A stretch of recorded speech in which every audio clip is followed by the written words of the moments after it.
Hey everyone, welcome back to another video from Northeast Christian Apologetics. My name is Simon Williams and today we're going to be doing a Theology Thursday. The topic of today's Theology Thursday is going to be on the gospel. And the verse that we're going to be using in order to jump into this topic is 1 Thessalonians 2:4, which reads, "On the contrary, we speak as men approved by God to be entrusted with the gospel. We are not trying to please men, but God, who tests our hearts." The Greek word that's being used in this passage for the word gospel is Euangelion. At this point in Paul's missionary journeys, this word, Euangelion, has become sufficiently standardized that Paul's readers would know exactly what he means when he uses the word. In this context, the word has two basic senses. The first sense is the message that's being proclaimed. And the second sense is the active proclamation of the message. You can see both senses being used in 1 Corinthians 9:14. To many Christians, when they hear the word gospel, they think it refers specifically to Jesus' death, burial, and resurrection. But that's just a small facet of what the word gospel is meant to be understood. There's a lot more to it than that. And to better understand why Jesus and the disciples used the word euangelion, we need to get a better idea of how that word was used in Jesus' day. The lexical root of euangelion refers to glad tidings or good news, and no surprise there. Most Christians are aware that the word gospel, the English version of euangelion, does mean good news, so most people are not surprised by that. But what kind of good news are we talking about here?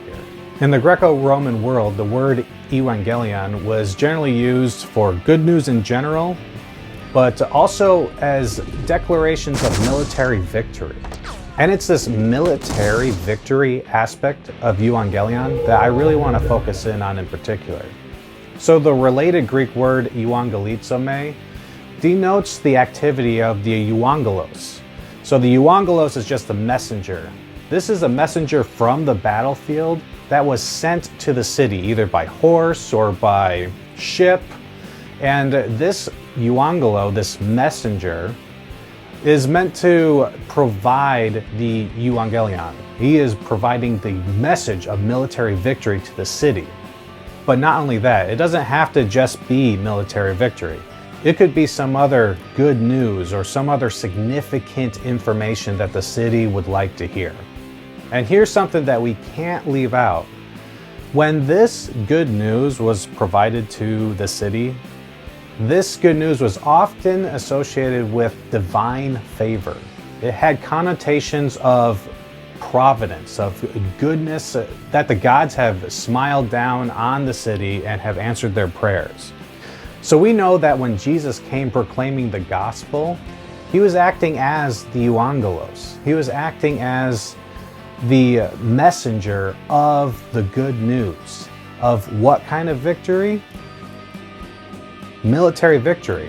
He was being the messenger for the kingdom of God. And what was the victory over?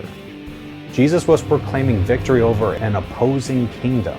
Now, there is a lot more that can be said about this word, the gospel, and what it actually means and all the facets associated with it. But this video is just to give you an idea of just one aspect of it. This idea that the gospel is a declaration of military victory. And what does that mean to you? What do you think about that in terms of God's relationship to the cosmos, the world? This world that is a fallen world and in open rebellion against the kingdom of God. If Jesus came declaring military victory, then what does that mean for us? Please remember that we as Christians are sojourners in this fallen world, and we are here as ambassadors of the kingdom of God. Feel free to leave a comment below to discuss what you think about these matters. Don't forget to visit our website at www.nechristianapologetics.com. If you're on YouTube, don't forget to give us a thumbs up, hit that subscribe button and the notification bell, and we'll talk to you next week when we discuss our next Theology Thursday. Thank you and God bless.